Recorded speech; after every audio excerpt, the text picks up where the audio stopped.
एका नराधमानं 3.5 वर्षांच्या चिमुरडीवर अत्याचार केला। अतिशय क्रूरपणे तिची हत्या केली।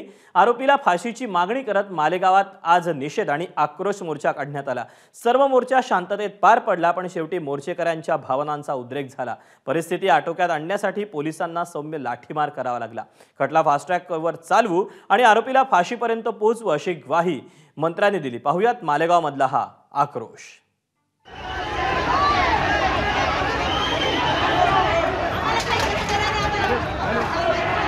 मालेगाव हदरलं, मालेगाव सुन्न झालं, मालेगाव हळहळलं, मालेगाव संतप्त झालं। याला कारण ठरली एक अमानवी घटना। डोंगराळे गावात अवघ्या 3 वर्षांच्या चिमुरडीवर अत्याचार करून तिचा खून करण्यात आला। त्याचा निषेध करण्यासाठी आणि आरोपीला फाशीची शिक्षा द्यावी या मागणीसाठी मालेगावमध्ये मोर्चा काढण्यात आला होता। 11:30 वाजता रामसेतू पुलापासून मोर्चाला सुरुवात झाली। अप्पर जिल्हाधिकारी कार्यालय आणि मालेगाव न्यायालय समोरच्या रस्त्यावर मोर्चाचं रूपांतर सभेत झालं।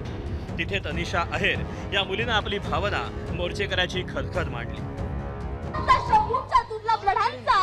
बाबासाहेबांच्या लेखणीचा वारसदार म्हणजे माझा महाराष्ट्र। सावित्रीच्या सहनशीलतेचा, ज्योतिरावांच्या सत्यशोधक समाजाचा, दीनदलित दुबळ्यांचा, कष्टकरी शेतकऱ्यांचा, 105 हुतात्म्यांचा आणि त्या दिल्लीच्या तख्ताला घाम फोडणारी आजीवर बाज मावळ्यांचा माझा महाराष्ट्र। पण सांगताना आज लाज अशी वाटते, आज याच महाराष्ट्रात अवघ्या 3.5 वर्षाच्या मुलीवरती बलात्कार होता। तो त्याच्यापेक्षा अजून लाजिरवाणी बाब तरी काय असेल। आज शासनाला फक्त एवढी एकच विनंती करायची की आम्हाला पैसा नकोय, आम्हाला पैसा नकोय, आम्हाला ती लाडकी बहीण योजना पण नको, आम्हाला ते राष्ट्र नकोय, फक्त आम्हाला न्याय द्या। आम्ही आज तुमच्याकडे आम्हाला न्याय द्या। शिक्षण मंत्री आणि मालेगावचे आमदार दादा भुसे यांनी आपल्या भाषणात पोलीस उपअधीक्षक यशवंत बाविस्कर यांना लक्ष्य केलं। त्यांच्या बदलीची मागणी केली, मात्र संतप्त मोर्चेकऱ्यांमधून निलंबनाची मागणी समोर आली। ज्या पद्धतीने ही दुःखद घटना झालेली आहे, त्या नराधमाला लवकरात लवकर फाशीची शिक्षा झाली पाहिजे।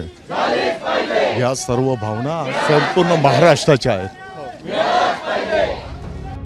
साधारण 12:50 मयत बालिकेसाठी सर्वांनी प्रार्थना केली। वातावरण अगदी भावनिक बनलं। त्यानंतर मोर्चाची सांगता होताना चित्र बदललं, तणाव वाढला, सगळीकडे एकच गोंधळ सुरू झाला।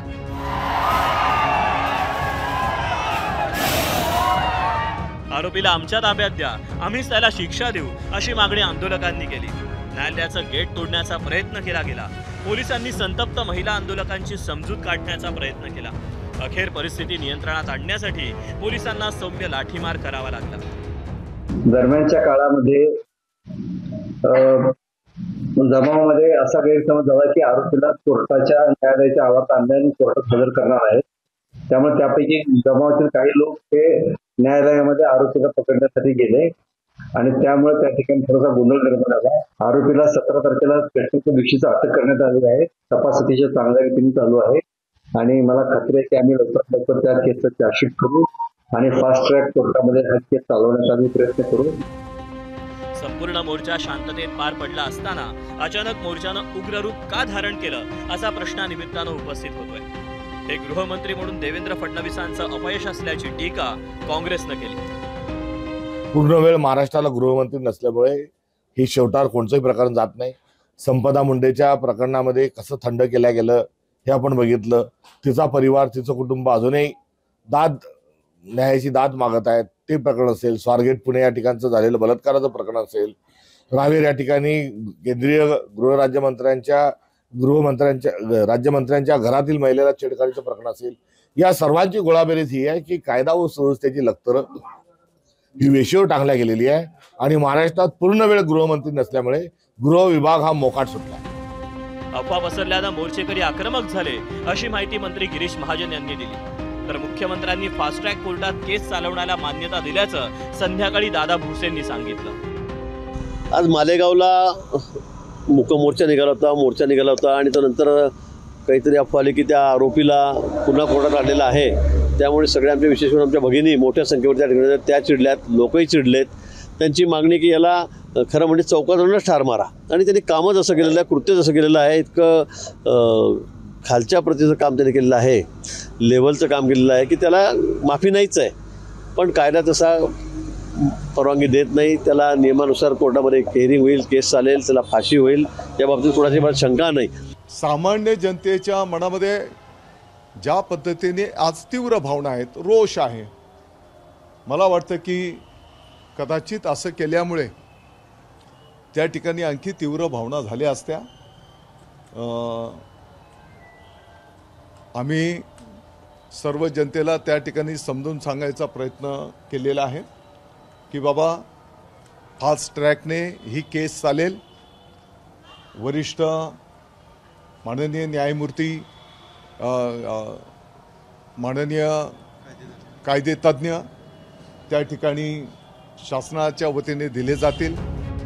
3-4 वर्षांच्या मुलीवर लैंगिक अत्याचार करणाऱ्याला अतिशय क्रूर पद्धतीनं तिचा जीव घेणारा कोणीही असला तरी त्याला समाजात जिवंत राहण्याचा अधिकार नाही. बदलापूरमधील अशाच प्रकरणातील आरोपीच्या एन्काउंटरवर प्रश्न उपस्थित केल्यामुळे पोलीस काय करतात याकडे लक्ष असेल.